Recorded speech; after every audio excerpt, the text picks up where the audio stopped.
The Art of Letting Go, a guide to finding peace. Have you ever cried into your pillow at night, your mind racing, unable to quiet down? Maybe it's a memory, a person, or a moment that's eating you alive.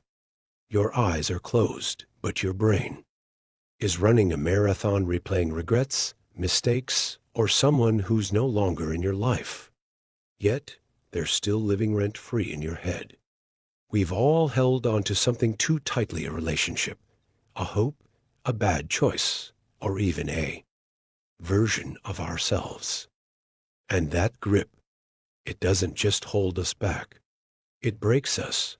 Your heart whispers, maybe one more chance. Maybe they'll change. Maybe I'm the problem. But in that endless loop of what ifs, you lose your sleep, your peace, and even your sense of self. The truth is, the tighter you hold on, the deeper you sink. Think about swimming in the ocean. If you panic and thrash, you drown. But if you let go, relax, and surrender, you float. That's the art of letting go, a skill, a choice, a path to freedom. In the art of letting go, Nick Trenton has inspired millions to see that letting go isn't giving up. It's wisdom. It's courage. It's healing. This book shows us that clinging to the past steals the strength of today and the hope of tomorrow. We torture ourselves with questions. Why did I do that? Why did they hurt me? Why am I always the one who gets burned? But those questions, they're a dead end. They don't bring answers. They bring exhaustion. What we need isn't answers, it's freedom. And freedom comes when we learn to let go. Letting go doesn't mean forgetting. It means giving your heart permission to stop breaking. It's telling your mind it's no longer a prisoner. It's trusting your soul has the strength to smile, even without that person or thing you thought you needed. We overthink, replaying the same moment 1,000 times like a scratched record. If only I hadn't said that. What if they think I'm a failure? Am I even good enough? Those thoughts aren't just noise, they're a trap. They steal your sleep, your joy, and the light in your eyes. 1. The prison of overthinking. Overthinking is a mental jail, and the bars are built from the inside. You're the prisoner and the warden, punishing yourself daily for things that are done, out of your control, or tied to people who've moved on. Trenton nails it. Overthinking isn't problem solving. It's self-torture. It's that voice whispering, you're not enough. You messed up. Nothing will ever change, and the worst part, it feels familiar, almost comforting, like a bad habit you can't quit. Most of us spend more time in our mental replay room than living life. If I'd said something different that day, if I'd forgiven them, if I hadn't quit that job, these hypotheticals are fiction. They'll never happen, yet they rob us of peace. Trenton explains that overthinking thrives when we let fear outweigh clarity. We think more thoughts will give us control, but they just tighten the chains. It's an invisible cycle. You're exhausted, but can't stop because that mental prison feels like home. 2.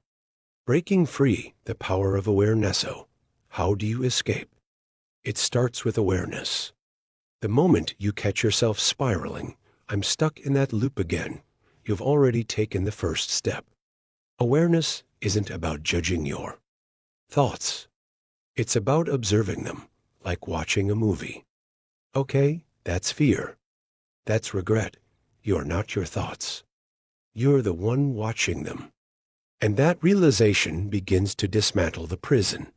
Brick by brick, imagine if you could gently pause your racing mind. Picture your brain not as a wild horse, but a calm lake, clear and still. That's the goal, and the second tool to get there is presence, living in the now. Feel your breath. Listen to the sounds around you. Notice the ground beneath your feet. These small acts anchor you to the present, reminding your mind, stay here. Be here. Trenton's message is clear. Your mind is a powerful tool, but you are the one in charge. When you decide, enough, I'm done torturing myself, you take back the keys to your freedom. 3. Letting go of control and perfection. We're obsessed with control over outcomes, people, even how we're perceived. Why? Because we think it keeps us safe. But Trenton calls this out. Control is just fear in disguise, fear of failure, rejection, or looking weak. We tell ourselves, if I'm perfect, everyone will love me. If I don't mess up, no one will leave. But perfection is a myth. Nobody's perfect, yet we beat ourselves up for falling short of an impossible standard. I'm not good enough. I'll never be enough. Sound familiar? Chasing perfection doesn't bring peace. It breeds anxiety. The harder you try to control the uncontrollable, other people, circumstances, time, the more it slips away, like sand through your fingers. And in the process, you forget how to laugh, take risks, or enjoy life. You start expecting perfection from others too. Why did they say that? If they loved me, they'd act differently, but people aren't scripts. They're human.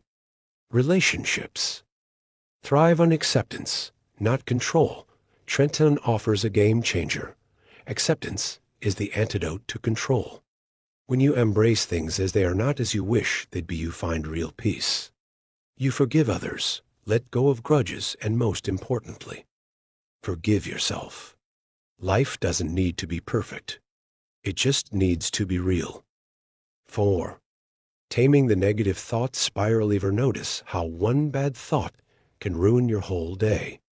A snarky comment, an ignored text, a small slight, and suddenly you're spiraling, turning a molehill into a mountain.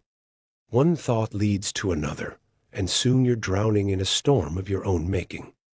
Trenton calls these mental loops, and they're like quicksand.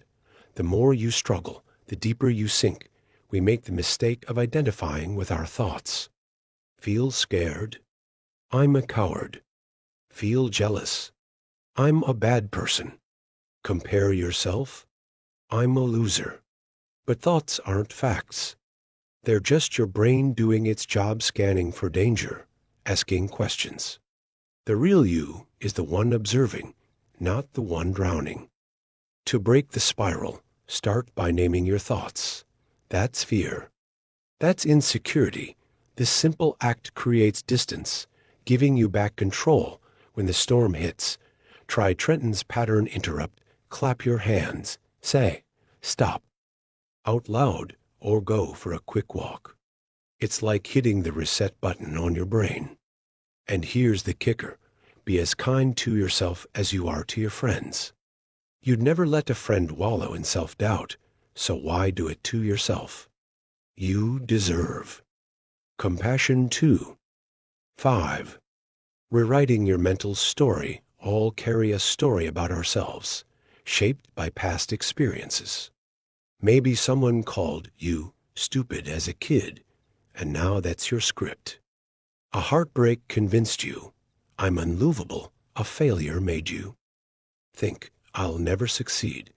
These stories aren't just thoughts, they become your identity. But here's the truth. You are the author. You can rewrite the narrative. Trenton urges us to examine these stories. Write them down. Ask, how much of this is true, and how much is fear? Then start a new chapter. Instead of, I'm always alone, try, I'm learning to enjoy my own company. Instead of, I'm a failure, say, I'm growing through my mistakes.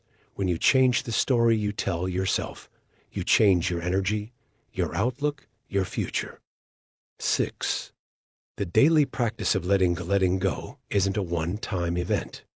It's a daily practice. It's waking up each morning and choosing to release what weighs you down, old grudges, future fears, or the need for validation.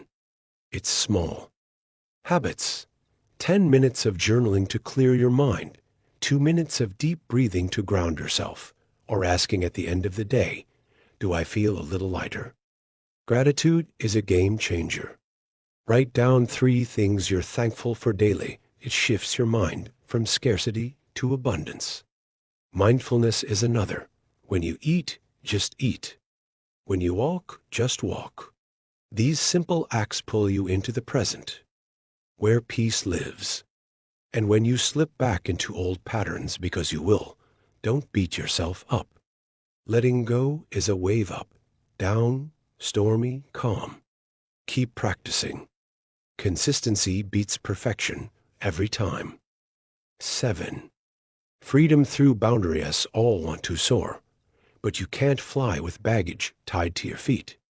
That baggage isn't just your past, it's the expectations, guilt trips, and toxic attachments you allow. Trenton's solution? Boundaries. Not everyone deserves access to your energy. Saying no isn't selfish. It's self-care. Clear boundaries, knowing what you want, what you won't tolerate, and where you're headed, bring you back to yourself. Letting go doesn't mean hating someone or dismissing your pain. It means reclaiming your energy from guilt, shame, and overthinking. It's choosing to carry only what's yours. And when you do, you'll feel lighter, more focused, more you. 8. The new success. Peace. Trenton's final message hits hard. Peace is the new success. Not money, fame, or status, but the ability to sleep soundly, forgive yourself, and move forward without fear. True victory is mental clarity, emotional stability, and an honest connection with yourself. Every time you let go of something heavy, you step closer to the real you, confident, clear, and free. So today, start small. Forgive the memory that keeps you up at night. Release the person who makes you doubt your worth. Let go of the guilt, the comparisons, the what-ifs. You don't need them. What you'll gain is energy, clarity, and a life that feels like yours again. The art of letting go isn't just a skill, it's a movement. It's about healing, reconnecting, and turning your scars into strength. You're not alone in this. Millions are fighting the same battle. But if these words stirred something in you, that's your inner voice saying, enough. It's time to live for me. Take that step. Lighten your load, and watch how beautifully your life transforms.